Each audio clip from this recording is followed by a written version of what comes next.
अस्सलाम वालेकुम दोस्तों।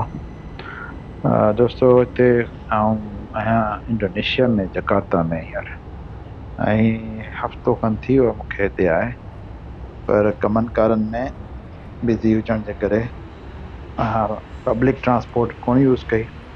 अॼु सोचियमि त कुझु वांदि कई आहे ऐं थोरो पुराणे शहर वारो पासो ॾिसणु वञा, सो ई पब्लिक ट्रांसपोर्ट इस्तेमालु करे थो वञा। ग्रैब जेका आहे सा कमकार में त पोइ वरी ग्रैब ई हेलिंग सर्विस आहे गाॾी, उहा थोरी महांगी पए थी पर उहा आराम वारी जल्दी पहुचाए थी। सो अॼु जेको आहे सो मूं चयो न हाणे के पहिरियों दफ़ो मूं हिते जी पब्लिक ट्रांसपोर्ट इस्तेमालु कई आहे। सो कार्ड हिकिड़ो ठारायमि हिननि जो। कार्ड जेको आहे सो एंट्री जे लाइ हिते स्कैन कबो त एंट्री थी वेंदी। त कार्ड मूंखे ठाहे ॾिनऊं। हिते जा जेके रुपया आहिनि, हिते जे रुपया ॻण में थोरा हिन ॾुखिया आहिनि। मूंखे हिते जा रुपया थिया 55,000।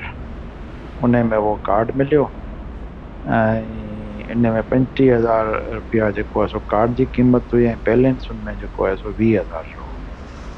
सो उहो खणी स्वाइप करे स्कैन करे अंदरि आयासीं त प्लेटफॉर्म ते ॾाढा फर्स्ट क्लास एस्केलेटर लॻा पिया हुजनि, त उहे यूज़ करे आयासीं मथे प्लेटफॉर्म ते। हाणे हीअ जेको ॾिसो पिया तव्हां, इहो प्लेटफॉर्म आहे, हिते गाॾी ईंदी। हीअ बेकासी बारात स्टेशन आहे। ऐं छो जो बेकासी में रहियल आहियां, जकार्ता जा इलाइक़ा आहिनि जीअं हैदराबाद जा इलाइक़ा हूंदा आहिनि, लतीफ़ाबाद, कासमाबाद, त हीअ जेको आहे सो बेकासी जो इलाइक़ो आहे। हाणे हीअ LRT ट्रेन आहे। मुख़्तलिफ़ क़िस्मनि जूं ट्रेनूं हूंदियूं आहिनि। हीअ LRT आहे, लाइट रेल ट्रांज़िट।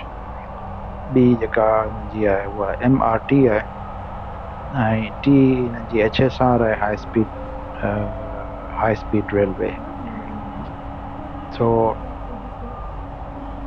हींअर ही टाइम जेको आहे न, इहो छो जो ऑफिस आवर्स कोन्हे, सुबुह वारो टाइम हूंदो आहे ऑफिस आवर्स जो, उहो ख़तमु थी चुको आहे। ऐं शाम वारो टाइम अञा शुरू कोन थियो आहे। ॿिनि ॿारनि वारो टाइम आहे, मिडल ऑफ द डे। इन करे हिन में रश कान्हे ऐं सीटूं ख़ाली पियूं आहिनि। न त अगरि सुबुह जो टाइम हुजे ऐं शाम जो टाइम हुजे ऐं वर्किंग डे हुजे त पोइ ही तक़रीबन फुल हूंदी आहे ऐं माण्हू इवन बीठा बि हूंदा आहिनि। पोइ ही मथे जेके इहे हथिया ॾिनल आहिनि, इहे इन्हनि खे छले पोइ बीहणो पवंदो आहे। सोचो जो इहो आहे कुझु 10 मिंट जो 8 मिंट जो पंधु आहे, त पोइ माण्हू बीठे बीठे बि जेको आहे सो हिकिड़ी स्टेशन खां ॿी स्टेशन ताईं एतिरो कोन थो लॻे टाइम। हा, के परे जा हूंदा आहिनि त पोइ ईअं त ही अगरि ट्रेन हिकिड़े जितां शुरू थिए थी उतां ख़तमु जिते थिए थी ओसि ताईं, त पोइ हिनखे कलाक बि लॻी वञे थो, पाण मथे थो लॻे। सो छो ही बेकासी खां हले थी जकार्ता सेंट्रल ताईं बि वञे थी, अॻिते वञे थी वरी विच में इंटर सेक्शन बि आहिनि। उते हिकिड़ी LRT महिल ॿी LRT, पोइ ईअं काफ़ी जेको हिन जो ॼार पखिड़ियल आहे।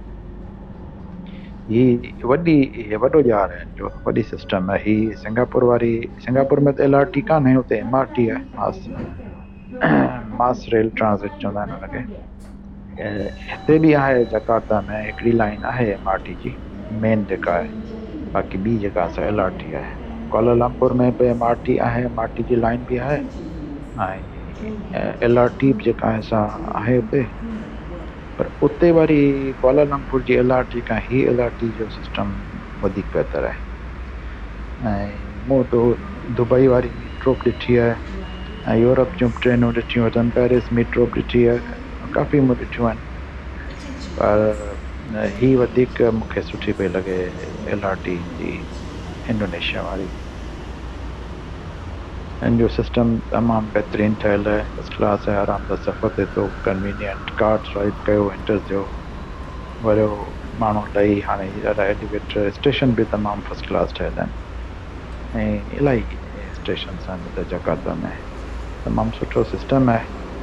सो माण्हू जॾहिं पंहिंजी मंज़िल ते पहुचे थो, स्टेशन ते लहे थो, त वरी उहो साॻियो ई कार्ड जेको आहे हिते स्कैन कंदो त उन मां पैसा निकिरी वेंदा ॼा।